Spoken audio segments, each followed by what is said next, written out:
Bien, seguimos con la nueva dinámica de estas conferencias. Vamos a comenzar leyendo el capítulo 23 y 24 de Segunda de Shemuel. Son los capítulos finales para luego comenzar con Reyes. Así que vamos a proceder a realizar la ronda donde enfatizaremos aporte de dicho capítulo. Antes de comenzar, vamos a recitar la bendición. Bendito eres tú, oh Creador, Rey del universo, Creador de los cielos y la tierra, que das entendimiento y sabiduría para guardar tu ley y entenderla de todo corazón. Bendito eres tú, oh Adonai, dador de la vida, la cual tu justicia es justicia eterna y tu Torah la misma verdad. Baruch Hashem Adonai Olam, bendito sea el nombre de nuestro Señor por siempre. Amén, y amén. Amén, amén.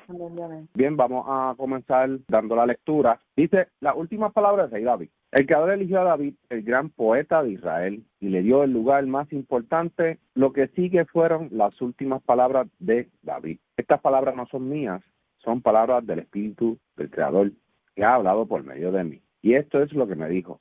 El Creador que ayuda a Israel, el Rey que me toma en cuenta en todo lo que hace, y es justo con su pueblo. Es como la luz de la mañana y como el sol después de la tormenta. Le hace bien a la tierra y hace crecer la hierba. El Creador hizo un pacto conmigo, un pacto seguro y bien hecho, que durará para siempre. Por eso mi familia siempre estará segura y el Creador cumplirá todos mis deseos. La gente malvada es como los espinos, que nadie se atreve a tocarlos. Más bien, se arrojan al fuego, como si fueran basura, hasta quemarlos por completo. Nadie jamás vuelve a recogerlos. Luego de eso se habla de los tres mejores guerreros que tenía David. Dice, los tres guerreros más valientes del ejército de David eran tres personas. El primero de ellos era Yosef Basbet, hijo de Jacmoní, y era el jefe de los tres. En cierta ocasión mató con su lanza a 800 hombres. El segundo era Eleazar, hijo de Dodo de Ajoj. Eleazar estuvo con David en Pasadamín cuando los filisteos se reunieron para pelear contra Israel. En esta batalla los israelitas huyeron, pero Eleazar se quedó matando a los filisteos hasta que el brazo se le cansó. A pesar de eso, no soltó la espada. Cuando los soldados israelitas se dieron cuenta, regresaron a ayudarlo, pero solo encontraron soldados muertos. Así que se apoderaron de las pertenencias de los filisteos. Ese día Elohim le dio una gran victoria a Israel. El tercero era Sama, hijo de Arad. Los filisteos se habían reunido en un campo sembrando con lentejas para atacar a los israelitas. En cuanto los israelitas vieron a los filisteos, huyeron, pero Samá no se movió del campo, sino que los defendió y mató a los filisteos. Ese día el Creador dio una gran victoria. Hubo varias ocasiones en que estos tres valientes realizaron grandes actos de valentía. Una vez, al comienzo de la cosecha, estos tres valientes fueron a ayudar a David, que estaba en la cueva de Adulam. Los filisteos habían acampado en el valle de Rafaín. En esa ocasión, David estaba en la cueva, mientras que un grupo de filisteos estaba en Betlehem. David tenía sed y dijo, ¿cómo quisiera yo que alguien me trajera agua del pozo que está junto a la entrada de Betlehem? Enseguida los tres oficiales fueron al campamento filisteo y sin que nadie los viera, sacaron agua del pozo y se la llevaron a David. Sin embargo, David no quiso beberla, prefirió derramarla como una ofrenda al Creador y dijo, que Elohim me libre de beber esta agua. Estos hombres arriesgaron su vida por traérmela, así que no la tomaré. Abisai, el hijo de Zeruiah y el hermano de Joab, se hizo muy famoso, por eso llegó a ser jefe de los 30 soldados más valientes. Se hizo tan famoso como los otros tres cuando mató con su lanza a 300 soldados, pero ni así logró superar la fama de aquellos tres. Benaías, hijo de Joiada, era un soldado muy valiente que vivía en Capsel. Realizó grandes actos de valentía. En cierta ocasión mató a 2 de los mejores soldados moabitas. En otra ocasión, en que cayó nieve, mató a un león que estaba en un hoyo profundo. Y en otra ocasión mató a un egipcio de gran estatura. El egipcio llevaba una lanza en la mano y Benaías solo tenía una vara. Pero esa vara le bastó para quitarle al egipcio la lanza y matar al egipcio con su misma lanza. Entre los 30 soldados más valientes, Benaías llegó a ser tan famoso como los 3 más grandes, aunque nunca llegó a ser como los 3 más valientes. Con todo, David lo nombró jefe de sus guardias. También eran parte del grupo de los 30 los siguientes soldados: Asael, hermano de Joab, el Hanán, hijo de Dodo, de Belehem, Samá de Jarod, Elicá de Jarod, Jales de Bet-Pelet, Ira, hijo de Iques, de Tecoa, Eliezer de Anatot, Sibecai de Husa, Salmón de Ajot, Mahajai de Netofá, Heleb, hijo de Bana, de Netofá, Itai, hijo de Ribai, de Gibea, de Benjamín, Benaías de Piratón, Adai del arroyo de Gaz, Abí Albón de Arba, Asmabet de Bahurim, Elihab de Salbón, Hasén de Gizón, Jonatán, hijo de Sama, de Harar, Ayán, hijo de Sarar, de Harar, Elifelet, hijo de Ahasbai, de Maja, Eliam, hijo de Agitofel, de Silo, Esraí, de Carmel, Paraí, de Arba, Igal, hijo de Natán, de Soba, Bení, de Gad, Selec, de Amón, Naharai, de Beerot, ayudante de Joab, hijo de Seribia, Irá, de Jatir, Gareb, de Jatir, Urías, elitita. Pero en total los más valientes del ejército de David fueron 37. Como bien menciona, se habla de las últimas palabras del rey David. Recordemos que ya había pasado un tiempo y David estaba entrando en anciana edad. Así que esto no es nada profético. Recordemos que los cánticos y lo que aquí se describe no son profecías como suele la gente sacar. Así que está fuera de lugar que saquen esto de contexto. Habla también de los 3 guerreros del rey David. Recordemos que David tenía sus hombres de guerra. Se les recuerda a estos 3 guerreros por sus grandes hazañas. Así que se describen bien a estos 3 guerreros de David. Joseph, Beshabet, Elazar, Ben-Dodo y Shammah, Ben-Agé. Luego menciona los 3 hechos de estos 3 guerreros valientes. Buscar agua del pozo que había en Betlehem. Luego de eso David no quiso beber del agua y dio una enseñanza. Sacamos a estos 3 guerreros más fuertes que tenía David en su cercanía.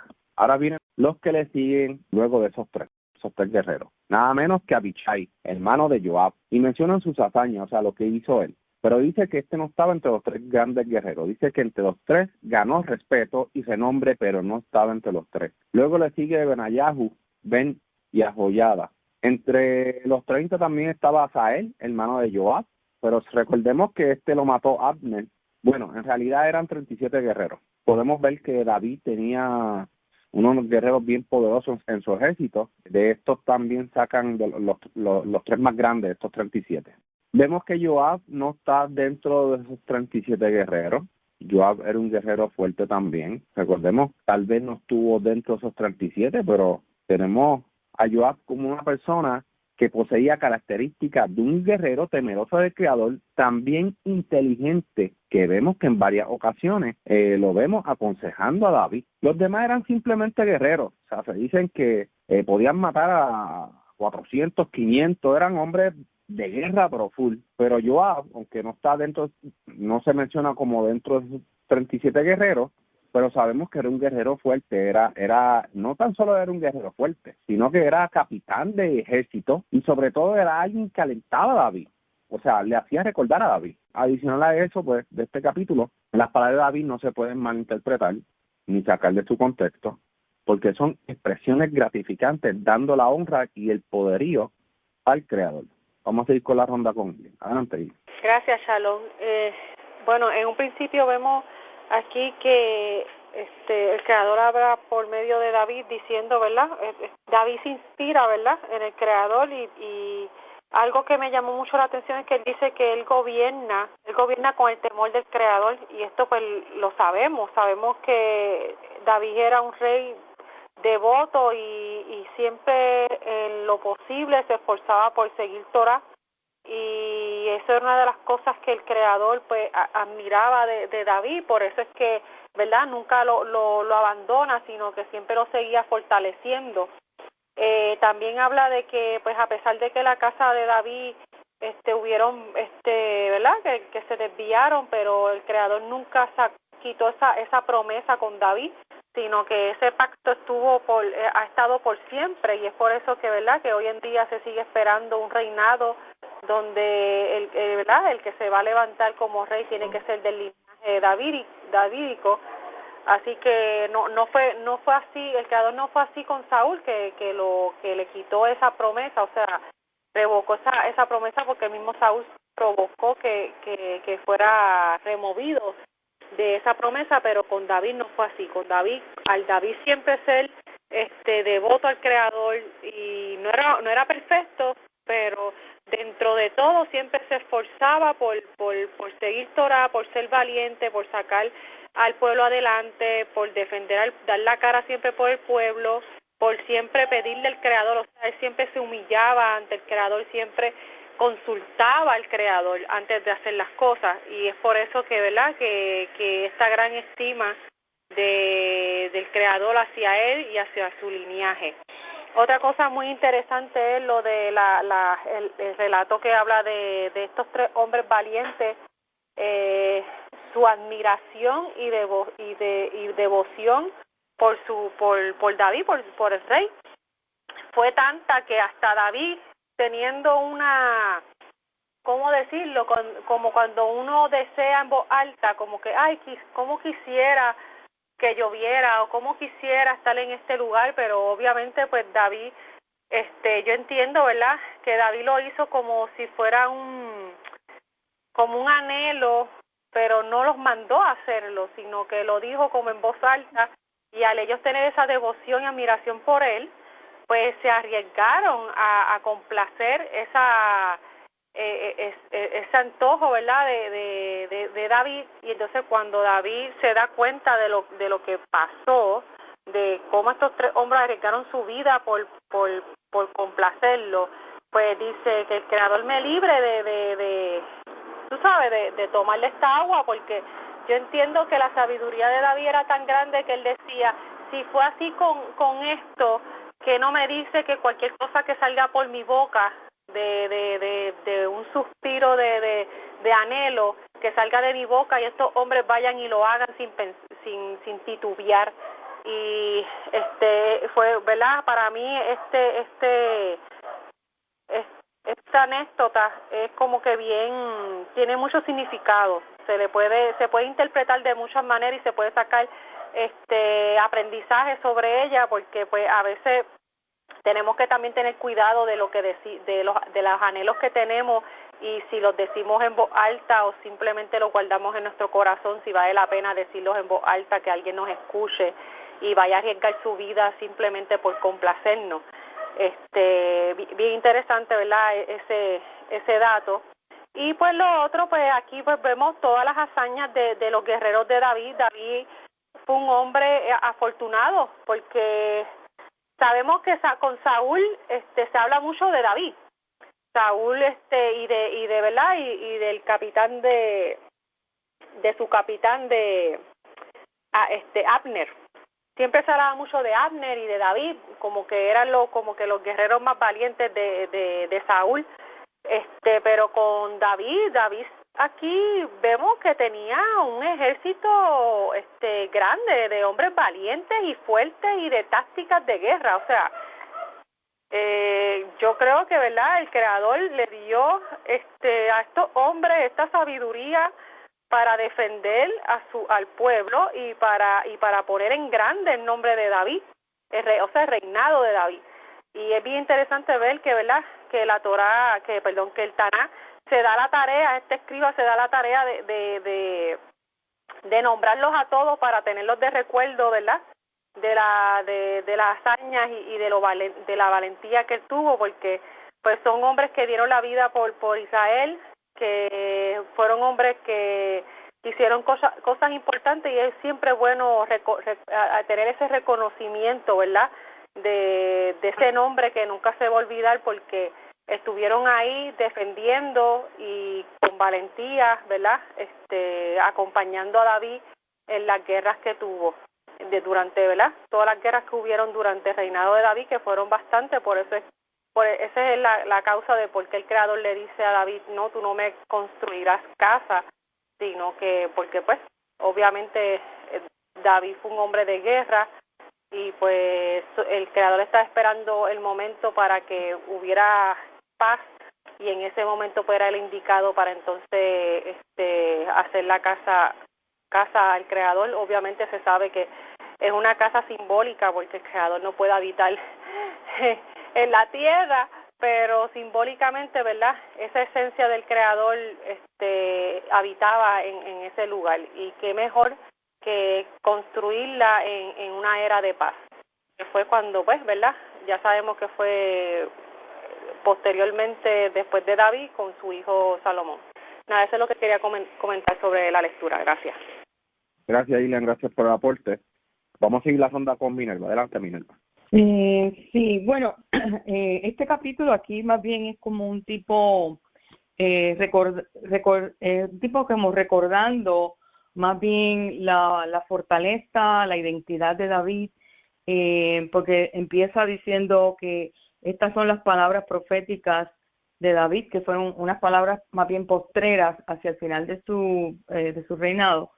Dice, primero lo identifica como hijo de Ishai, o sea que le da, presenta una esencia, la esencia completa de quién fue David desde un principio, no solamente lo que hizo al final, sino del principio, pues aquí se ve que justamente cuál es la esencia de él, cuando le llama hijo de Ishai, que era simplemente un pastor en ese momento, y dice el varón que fue, luego de hijo de Ishai, dice, el varón que fue elevado a la alcurnia, o sea, vemos un momento en que hay un ascenso de lo que fue el hijo de Ishai, de ese pastor, hubo un ascenso en su vida, dice después el ungido del Elohim de Jacob, o sea que lo identifica más bien con el patriarca Jacob.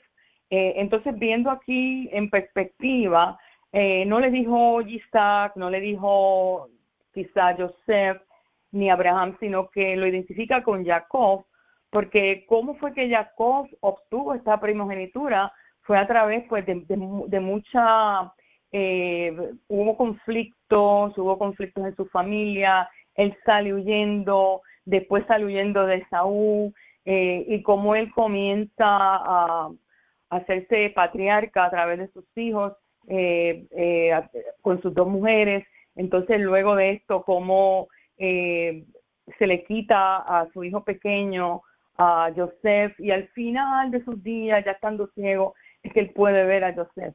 Entonces veo una similitud de una, más bien de una trayectoria espiritual entre Jacob, cómo llega a ese final de sus días con una victoria, viendo a su hijo Joseph, la unificación de los hermanos, el perdón de los hermanos, y cómo se compara entonces cuando David es ungido y luego lo llama el que es el ungido del Elohim de Jacob. O sea que como que le da ciertas atribuciones del mismo Jacob. Y luego dice, y el agradable de los salmos de Israel.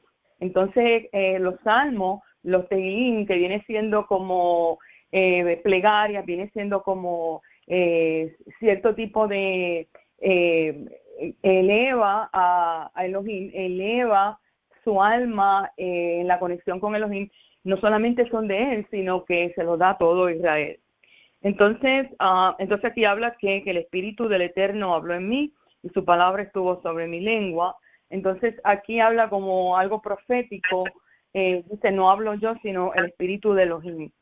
Y luego de eso, pues sigue, que habla cuando él establece la casa, su casa con Elohim, porque dice que fue un pacto eterno establecido conmigo, todo bien dispuesto y cuidado, porque toda mi salvación y todo mi deseo continuarán, aunque no brote la hierba. Él ve un poco de desolación a su lado, ve que pues que hubo derrotas, que no es el mismo David, que se siente un poco deprimido, ha perdido hijos, y con todo y con esto, él realiza y recuerda que este pacto eterno, dice, aunque no crezca la hierba, es un pacto eterno. O sea, vemos aquí un hombre sumamente íntegro, que está su corazón conectado al corazón del Eterno. Entonces, era necesario que él pasara por esta guerra. De otra manera, pues, no iba a aniquilar ni a sucumbir a todos estos enemigos de Israel. Alguien tenía que hacerlo. Entonces lo hizo a través de todos estos valientes y todos estos héroes que él menciona, uno por su nombre, porque cada nombre pues tiene de por sí un significado, y el primero que él menciona es este que se llama Tah Kemoni, que significa, era un nombre que lo que significa en hebreo es el que desea adquirir sabiduría. La traducción literal sería, dame sabiduría. O sea que este fue el principal de él. Entonces sigue ahí, o sea que él no se da la gloria completa a él. Veo un hombre que dice, mira, toda esta fortificación, toda esta victoria, también estos hombres fueron parte de esta victoria. Entonces lo sigue mencionando a cada uno, y luego por los últimos, que fueron bastantes. Incluso pues él menciona a Abishai, a Benayahu, que dice que fue un héroe, y otros héroes que fueron los héroes de David, que participaron de estas victorias y que él en ninguna manera los deja fuera, sino que dicen, ellos son parte de esta victoria. Pues nada, esto es lo que quería añadir de este capítulo. Gracias. Gracias, Minerva. Gracias por ese excelente aporte. Vamos a ir con la ronda con Jonave. Adelante, Jonave. Gracias. Quería comentar algo rapidito, ¿verdad? Ya que ustedes, los aportes que hicieron concuerdan mucho con lo que yo iba a decir, pero que aquí se habla sobre la luz de la mañana o la estrella de la mañana, y eso quiere decir tal cual que el pacto que el Creador hizo con David, con su descendencia, es como el sol, o sea, el sol sale todos los días, esa luz sale todos los días, o sea, no tiene fin, y pues eso le da fuerza y hace comprender a las personas, ¿verdad?, que han creído que el Creador se apartó de ese pacto o que lo terminó con Shlomo, pues que está muy equivocado.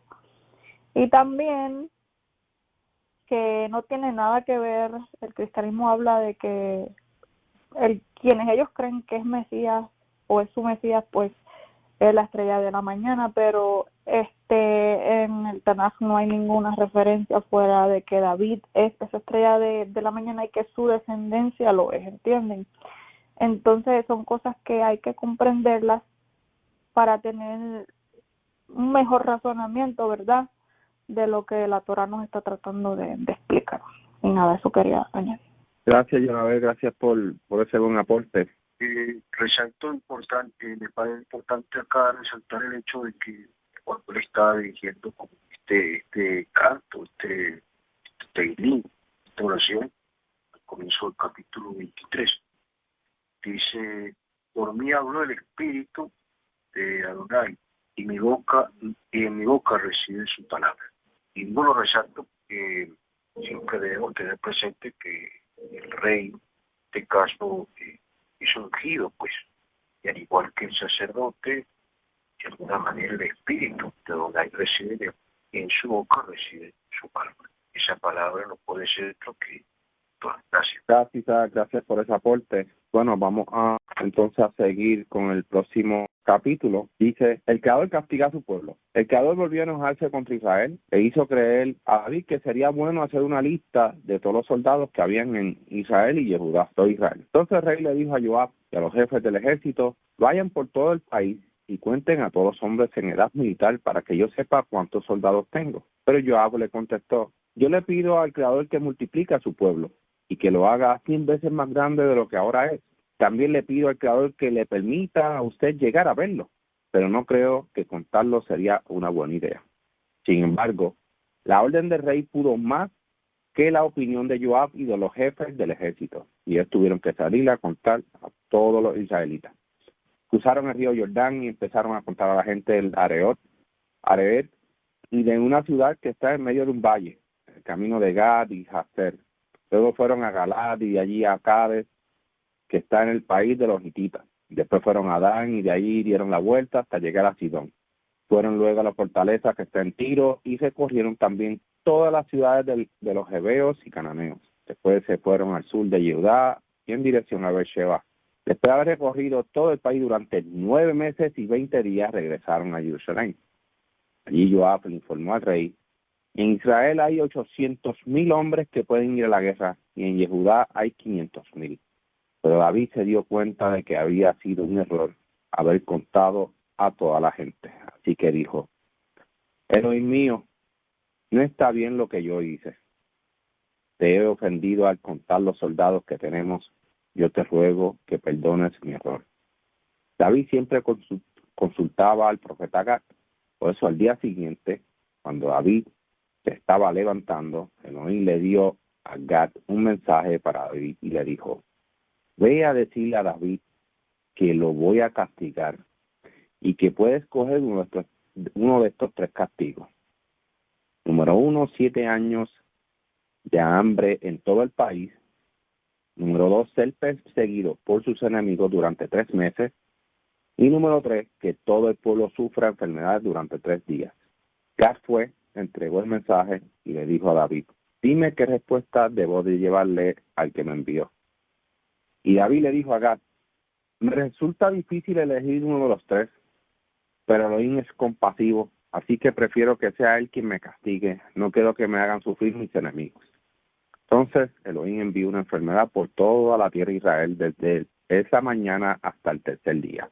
Y desde el norte hasta el sur de Israel murieron 70,000 personas. El ángel del Creador la había enviado a matar a la gente, llegó a Jerusalén. David lo vio cuando llegó, donde Arauna el Jebuseo estaba limpiando el trigo. Como el ángel ya estaba a punto de destruir la ciudad, David dijo, Elohim mío, yo fui el que hizo mal.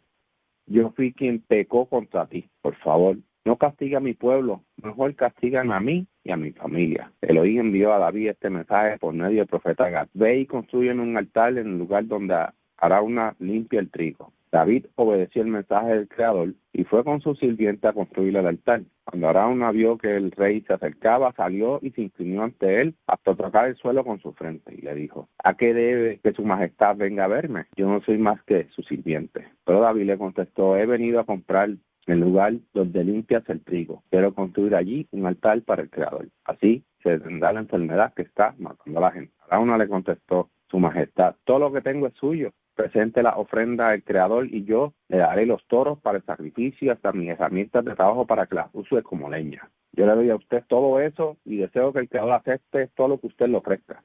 Te lo agradezco, dijo David, pero yo no puedo ofrecerle al Creador algo que no me haya costado nada, así que yo te pagaré todo lo que me des. David le dio, hará unas 50 monedas de plata por el terreno y por los toros, y construyó allí un altar para el Creador, para que ya no los castigara más. Le presentó al Creador los toros como ofrenda, y además le presentó otras ofrendas, y el Creador escuchó sus ruegos, y detuvo el castigo contra los israelitas, pues le dio tristeza haberlos castigado. Entonces le dijo al ángel, basta ya, no sigas. Así fue como se detuvo la enfermedad en Israel.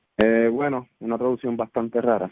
Al parecer Joab estaba más alineado que David, lo que mencioné anteriormente, pero el rey insiste a causa de lo que incitara a realizar un censo. ¿Y qué pasó? La ira del Creador se volvió a encender contra David. Las palabras de Joab ante eso fueron estas, en resumidas, que el Creador aumente mucho mayor tu pueblo y que el rey lo vea, pero es necesario hacer un censo.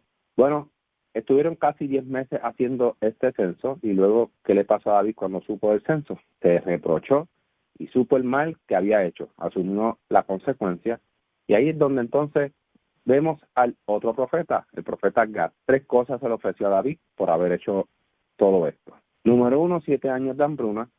Número 2, 3 meses huir de los adversarios. Y número 3, plaga por epidemia en la tierra. David angustiado supo cuarto mal en manos del Creador, así que pensó, porque grande es su misericordia, en cualquier momento su ira podría apartarse. Se dice que David vio el emisario que extendía su mano. Se dice que el emisario estaba entre la tierra y el aire, con su brazo extendido. Así que cuando vio que extendía su mano hacia Jerusalén, el Creador mandó a detener la plaga. David sube para hacer sacrificios según las instrucciones del profeta Gad. Cosa, cuando vemos el rey Saúl, era bien desobediente, totalmente. Todo lo contrario a David. Y vemos que David seguía instrucción al pie de la letra de lo que decía el profeta. Como era, así como era, no le quitaba ni le restaba, o sea, ni le quitaba ni le añadía. Así que David, por esa parte, por eso es que el Creador se agradaba de David, porque David seguía instrucciones, a pesar de, pues,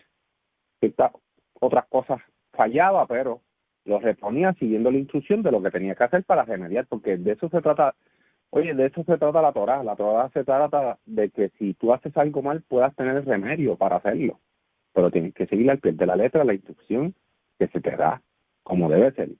Entonces, si nosotros hacemos algo en estos tiempos, pues nosotros debemos de buscar al Creador en clamor, oración, en perdón, en que nos perdone, en que nuestro corazón no quiere volver a hacerlo más, y hacerle un sinnúmero de cosas como nos enseña la Escritura, que el duelo, el ayuno, hay muchas cosas de poder presentarte delante del Creador cuando hacen una falta. Y si hacen una falta, tú debes disculparte, no fue una intención, fue algo que a lo mejor salió bajo ira, pero debes de confesarlo todo, y David confesaba todo. Eso es algo que tenemos que aprender. Luego de las ofrendas que David compró, más bien compró los animales, ¿verdad?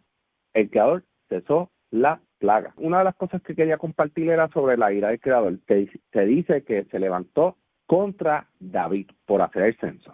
Si nos fijamos, lo voy a compartir aquí rapidito. Dice Primera Crónicas 21. Si nos vamos a la Primera Crónicas 21, vamos a ver algo bien interesante. Dice más, Satanás se levantó contra Israel e incitó a David a que contase a Israel. Y David dijo a Joab y a los príncipes del pueblo ir contar a Israel desde Beersheba. Pero cuando leemos esto, nos hace la referencia, pues son Shemuel y Crónicas, son dos libros similares. Según había leído hace mucho tiempo, pero mucho tiempo, es que uno se encontró primero y el otro se encontró después. Cuando leemos aquí que dice Satanás, aquí lo que está queriendo decir es, se levantó el adversario contra Israel por haber hecho, ¿qué? El censo. E incitó a David a que contase a Israel. ¿Quién se levantó contra Israel y contra David? El Creador. Entonces, con más razón vemos que la ira del Creador puede ser un adversario de uno. La ira, el adversario, en hebreo, lo vemos aquí que Hasatán o Satanás, que no es una entidad fuera del Creador, sino más bien una ira del Creador por desobediencia y se convierte en un adversario tuyo. Entonces, cuando tú haces las cosas mal, la ira del Creador se levanta como adversario tuyo para oponerse contra ti. Entonces, con más razón, podemos comprender que no es una entidad fuera del Creador, porque el Creador tiene sus emisarios. Entonces, cuando venimos a ver quién era el que estaba destruyendo prácticamente la ciudad con la plaga, emisario, que tenía su mano, que trabaja con el Creador, un cuerpo celestial del Creador. Entonces, con más razón podemos comprender muchas otras cosas más como esta que está aquí descrita.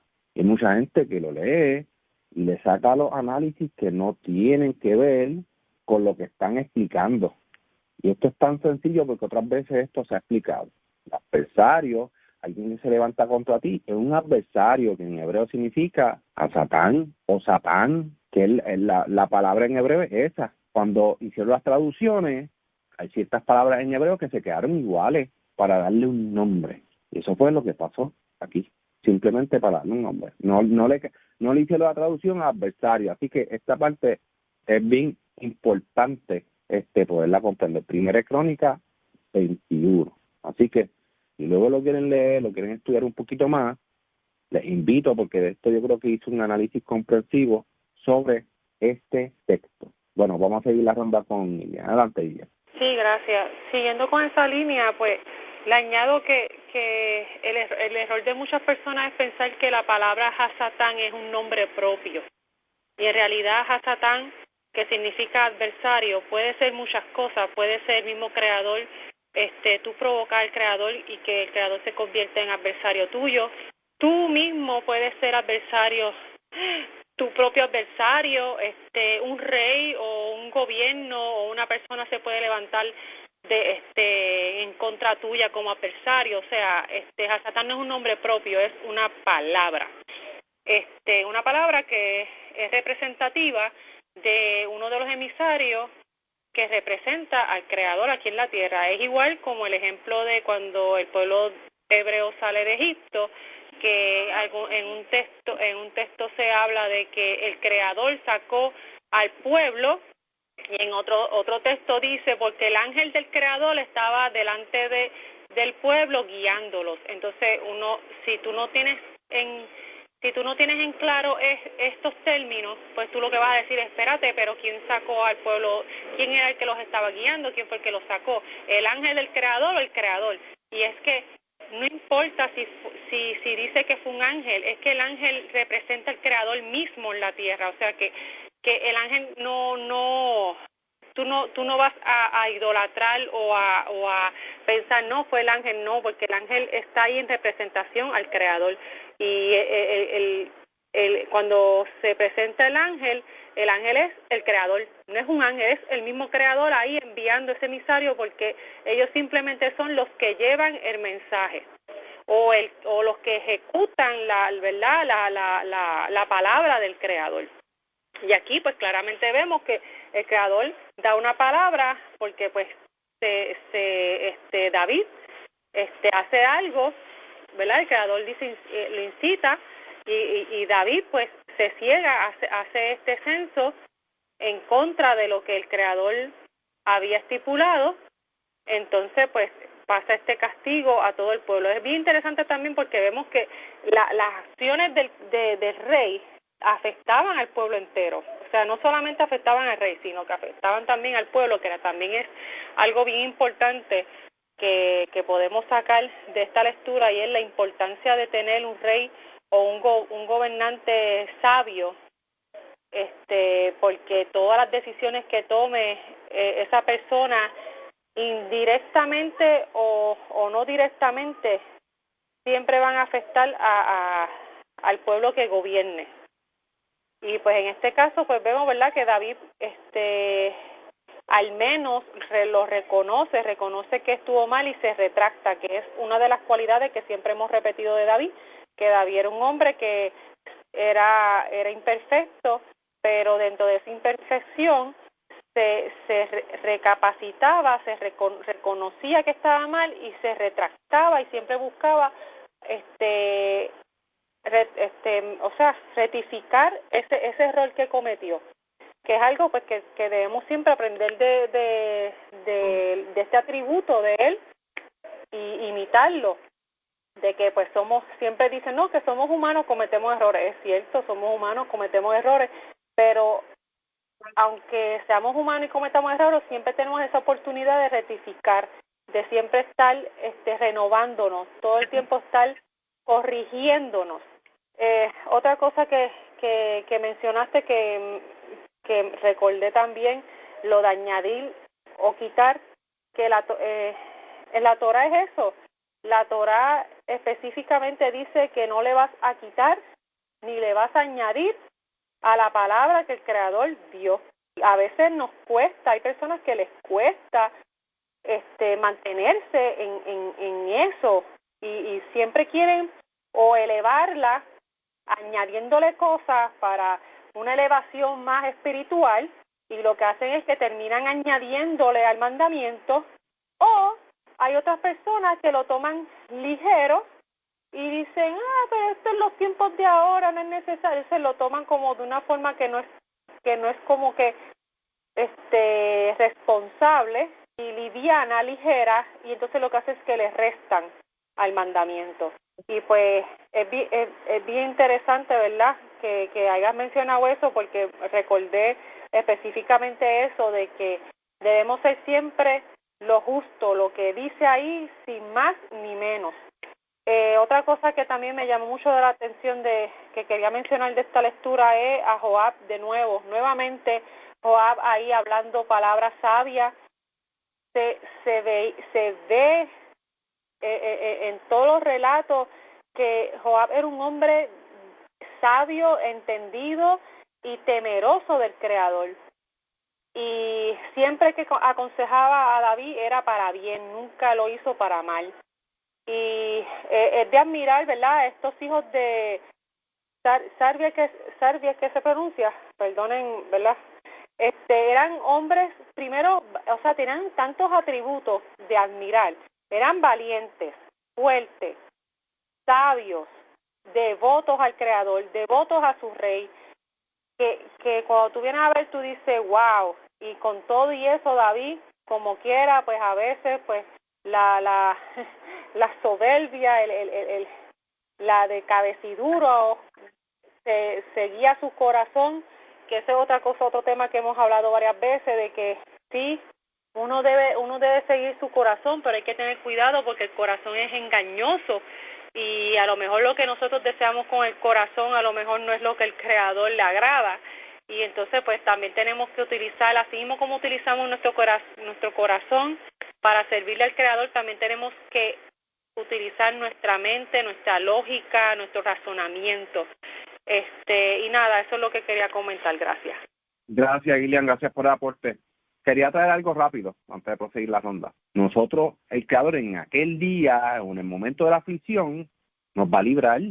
Pero no es que nos va a librar que es que no va a venir nada hacia nosotros. Es que sí puede venir algo contra nosotros, pero nos va a librar en el sentido de que no nos va a pasar nada. Me acuerdo que cuando azotó aquí el huracán María, y esto lo voy a traer como una reflexión, mucha gente, había mucho alboroto por ahí. Y sabes que yo estaba tranquilo y confiado en medio de esa tormenta, pero bien confiado.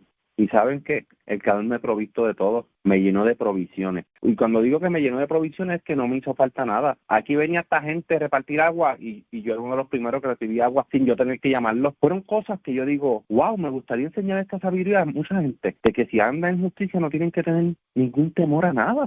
Si estamos bien, no tenemos que tener ningún temor, confiar en el Creador y hacer las cosas bien. Tenemos que tener también la prudencia, la sabiduría para poder movernos. Tú puedes ser una persona bien inteligente, pero yo tengo una perra bien inteligente, pero ¿sabes qué? No es sabia, mi perra no es sabia. Podrá ser un perro inteligente, nosotros podemos ser inteligentes, pero no tomar la mejor decisión. Pero tenemos el ejemplo de David, que David tú dices, wow, esa sabiduría increíble, pero ¿sabes qué? Fallaba cada rato. Tú dices, wow, pero entonces si tenía sabiduría, ¿cómo es posible? Porque muchas veces tenemos que caer para aprender. Un bebé para poder caminar y para poder correr, tiene que caerse un montón de veces. Pues nosotros tenemos estos ejemplos grandes que nos enseñan, que los aprecia bien y los guarda en su corazón, se convierten en tesoros, porque luego cuando pasen cosas, te puedes mover, sabes cómo moverte. Vamos a seguir con la ronda con Minerva. Adelante, Minerva. Sí, muy de acuerdo con lo que estás diciendo. Estos realmente son tesoros. Yo digo que esto es para estudiarlo, reflexionar y aprender de estas lecciones y aplicarlas en nuestra vida. Realmente es así. Bueno, en este capítulo realmente vemos cómo él le dio con lo del censo a David. Y entonces, a pesar de que Joab trata de preguntarle por qué vas a hacer esto, él dice que enérgicamente envía a Joab y a sus hombres a hacer el censo. Una vez ellos regresan, dice aquí que le remordió el corazón a David después que hubo contado el pueblo, y ahí él como que se arrepiente, le dice al Eterno, he pecado gravemente en lo que soy, pero ahora el Eterno perdona, lo ruego, la iniquidad de tu siervo, porque he obrado muy neciamente. O sea, como que despertó, una vez llegan ellos con el censo y le dicen los números, habían 800,000 en uno, 500,000, y como que él reflexiona, como que se le activa esa memoria otra vez, y dice, wow, ¿qué yo he hecho? Y yo digo, por alguna razón, el Eterno permite esto, porque el mismo Joab trató de persuadirlo y él dice que enérgicamente le envió la orden. Había algo que David tenía que aprender, había algún aprendizaje espiritual que David tenía que hacer en estos días. Y una vez él se arrepiente de esto, que ese es el primer paso, siempre al reflexionar, cuando nosotros nos damos cuenta que hemos cometido un error o que hemos fallado, yo creo que lo primero es nosotros mismos presentarnos ante el Creador y aceptar que hemos cometido un error y no dejar que esto se quede debajo de nosotros, nuestras intenciones, nuestras emociones, y eso eventualmente repercute en juicio, repercute en nuestra familia, explota en algún momento. Pero una vez tengamos esa conexión con el Creador y nos demos cuenta de ese error, inmediatamente esa reflexión nos lleva a como un tipo de remordimiento de corazón o arrepentimiento.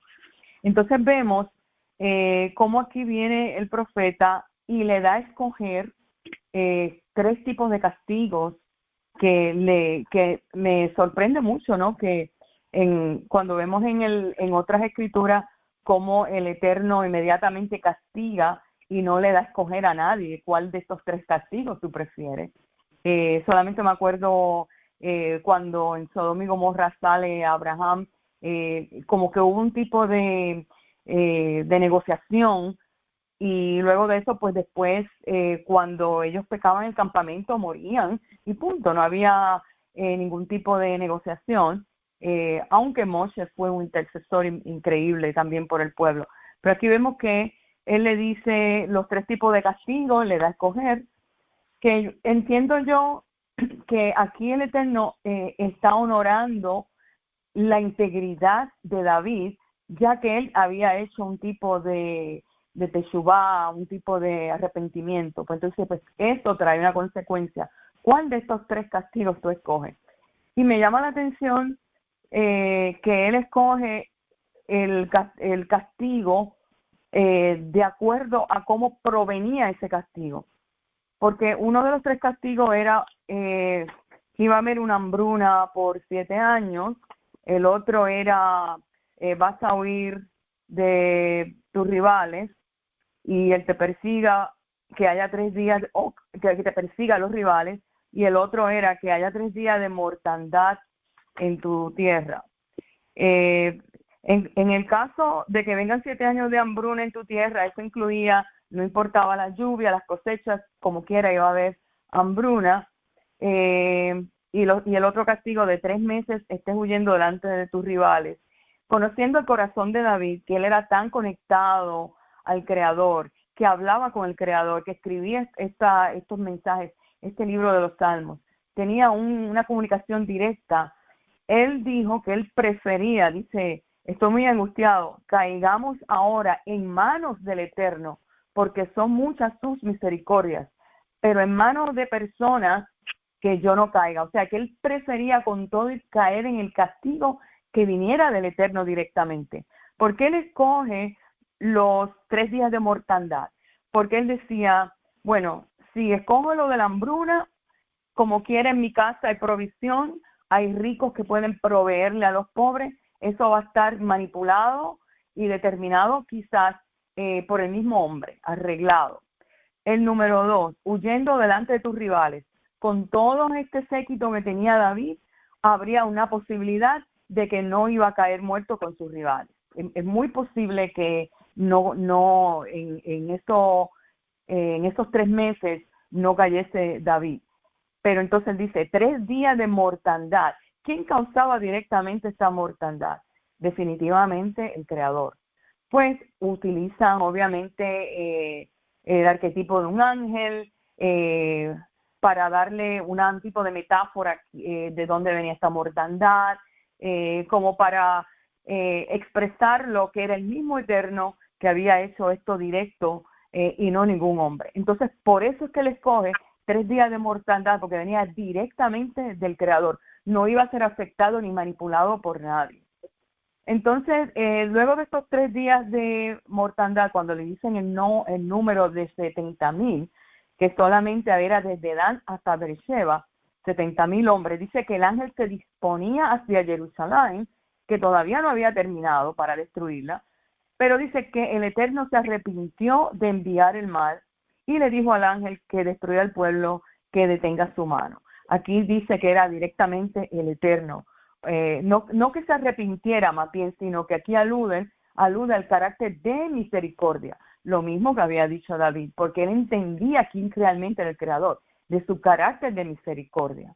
Entonces también veo la asociación cuando en el capítulo anterior se dice que el Elohim de Jacob, recuerden que Jacob directamente hace una lucha espiritual con un ángel, en el Betel, en ese tipo de metáfora. Y aquí aparente también que a través de este ángel se hace esta mortandad.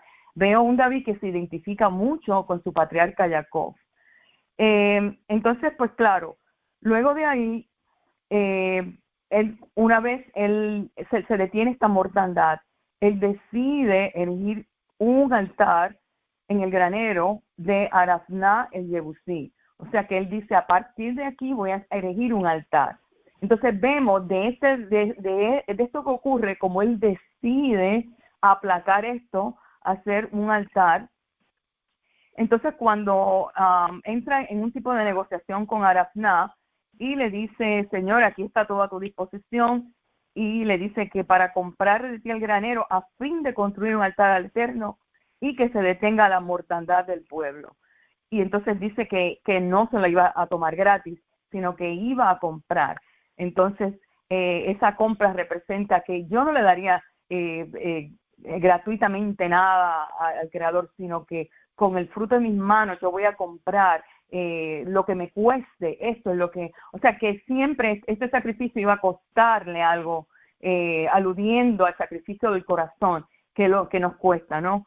Entonces al fin dice que construyó allí David un altar al Eterno, ofrendó holocaustos y ofrendas pacíficas, y el Eterno aceptó el ruego de los hombres de la tierra y se detuvo la mortandad de Israel.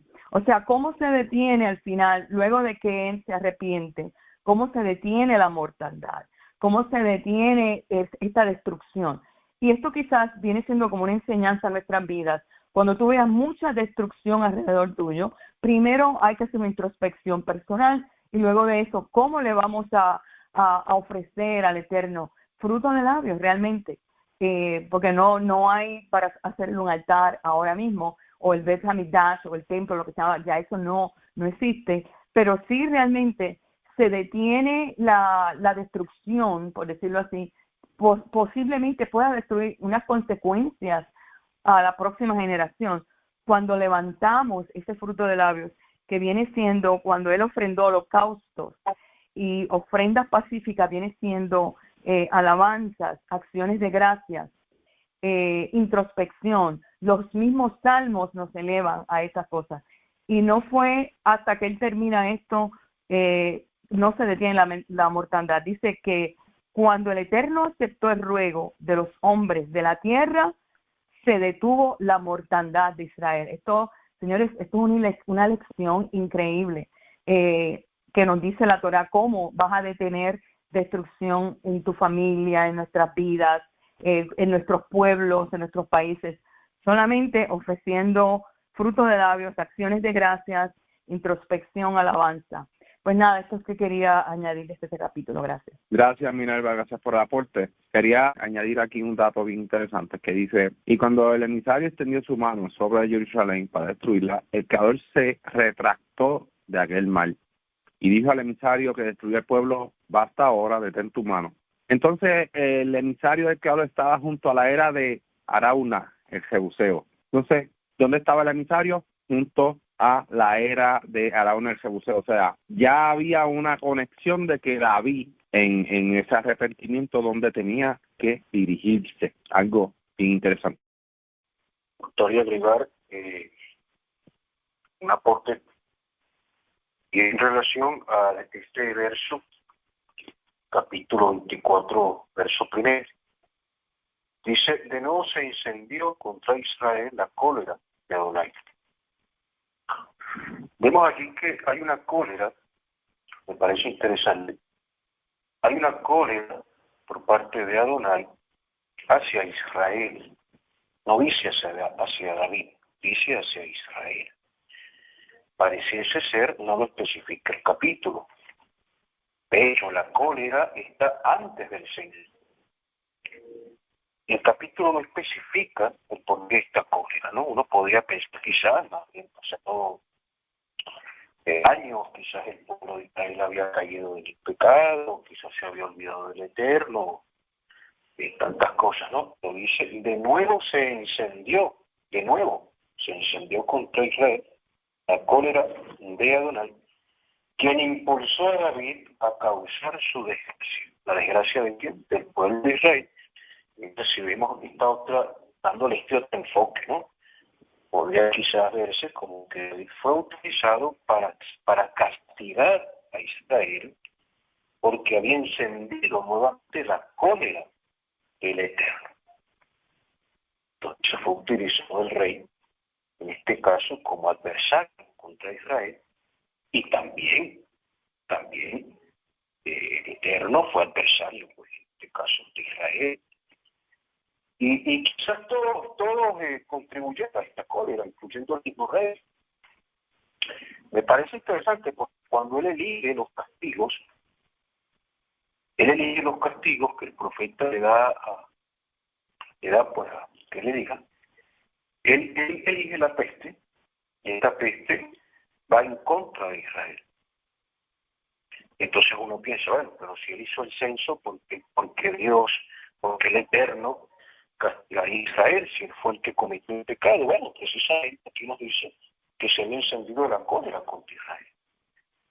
Entonces, la peste también fue parte de ese castigo que merecía el pueblo. Y él dice incluso, y es muy interesante, cuando Se que ve el ángel castigando al pueblo, dice, yo pequé, yo cometí esa gran falta, pero ¿qué hizo el rey? Que tu mano se abata sobre mí y la casa de mi padre. Y vemos allí, y veo allí quizás un acto de amor o de compasión por parte del rey al preguntar por qué está castigando al pueblo si yo fui el pequeño. Y quizás esto escapa de la comprensión humana en ese momento, digo yo, ¿por qué? Porque es que ya se había encendido la guerra contra Israel y él pudo haber sido utilizado como instrumento. Pero su amor hacia Israel no le hace ver eso. Dice, ¿qué hizo este rebaño? Todavía lo pregunta. El que pequé fui yo.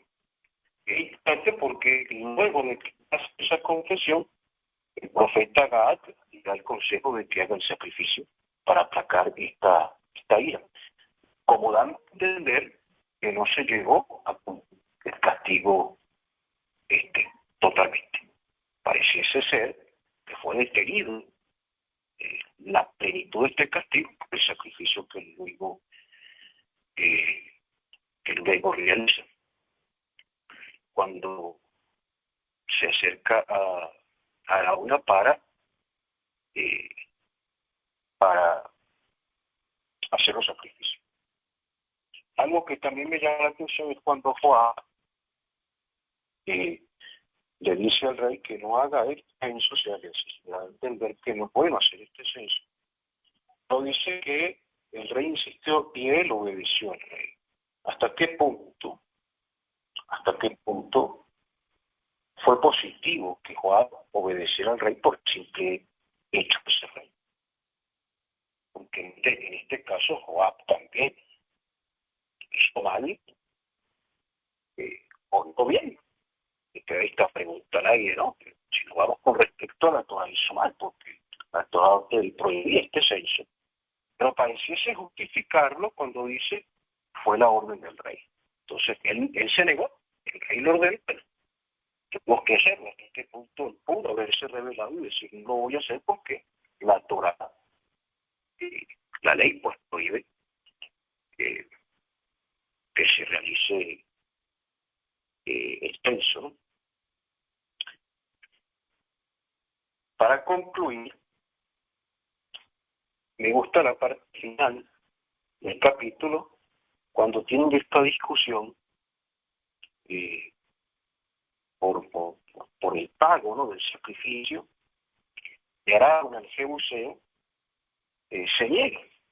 Arauna, el Jebuseo, habla de que entonces Arauna no era judío, era un hombre de Canaán. Recordemos que en el capítulo 5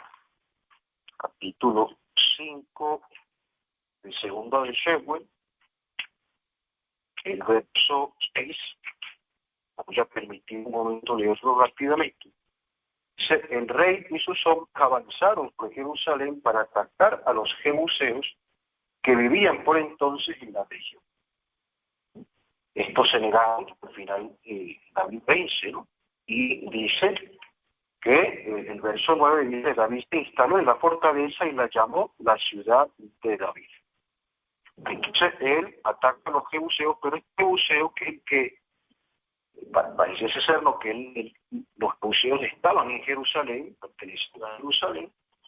Él conquista esta tierra y puede darse a entender que había hombres igual, aunque no fuesen judíos, que capturaron al jebuseo. Y este hombre se niega, parece ser un justo, o por lo menos un reconocedor del nombre del Eterno, porque se niega, aunque siendo jebuseo, se niega a recibir algún tipo de pago. Y esto hace alguna especie de alusión a que el lugar fue donde se levantó el templo. ¿Por qué? Porque si la Torah prohíbe que se hicieran sacrificios en lugares donde donde yo no coloque mi nombre, y ya en unos capítulos anteriores, el profeta le había dicho que él iba a construir, que su hijo iba a construir el templo, pudiese quizá pudiese quizá interpretarse que este lugar donde él compra, accede a esto y realiza, cobra para hacer sacrificios en ese lugar, parece ser que es el lugar donde se levanta el templo. Me hizo recordar esta historia, que tiene cierta posición, con Bereshit 23, donde nos habla de la historia cuando muere la esposa de Abraham, el patriarca, y los hititas se niegan a vender el lugar, se lo quieren regalar. Y Abraham dice que no, y los hititas dicen que sí, Abraham dice que no, y los hititas dicen que sí, y Abraham dice que no, y los hititas dicen que sí, y al final Abraham le dice que no no va a aceptar, que quiere pagar por esto, no se diga mañana que él logró esto sin esfuerzo, y los hititas aceptan el pago. Lo mismo sucede con David, porque él se niega. Entonces le dice que no va a aceptar hacer un sacrificio donde no se haya esforzado. Entonces nos habla allí de algo bastante interesante, porque dice que no puede haber entonces sacrificio, realmente no existe un sacrificio propiamente donde no existe un esfuerzo, porque el sacrificio no son dar animales, sino que implica también un esfuerzo por parte del hombre. Y la Torah lo dice: adorarás al Eterno tu Dios con todo tu corazón, con toda tu alma y con todos tus recursos, es decir, con todo tu dinero, con toda tu fuerza material. Y parece ser que debe estar haciendo cumplimiento de este verso, porque lo dice. Dice que no quiero pagar, quiero pagarte su justo precio, no quiero ofrecer a Adonai mi Elohim, mi holocausto, que nada le cuesta, con todo tu corazón, con toda tu alma y con todos tus recursos. Entonces se traduce a veces con toda tu fuerza. Muchas gracias. Gracias, Isaac. Gracias por ese aporte bastante completo, la reacción que acabas de dar. ¿Algún aporte adicional? Sí, quería hacer un comentario del censo, que me parece también un poquito contraproducente, ¿no? Él quiso hacer un censo, se traen los números a David, 800,000 y 500,000. Sin embargo, vemos como el censo mengua a raíz de la mortandad. Entonces, cuando el ángel mata una mortandad de 70,000, ya ese censo no es ni correcto, porque entonces, al haber la mortandad, el censo no valió de nada. O sea, lo que quiero hacer como una comparación: haces censo, haces número, pero mira, entonces ya el número menguó inmediatamente. Al tener un número, pues ya no es el número correcto. Pues nada, esto es una observación que quería hacer.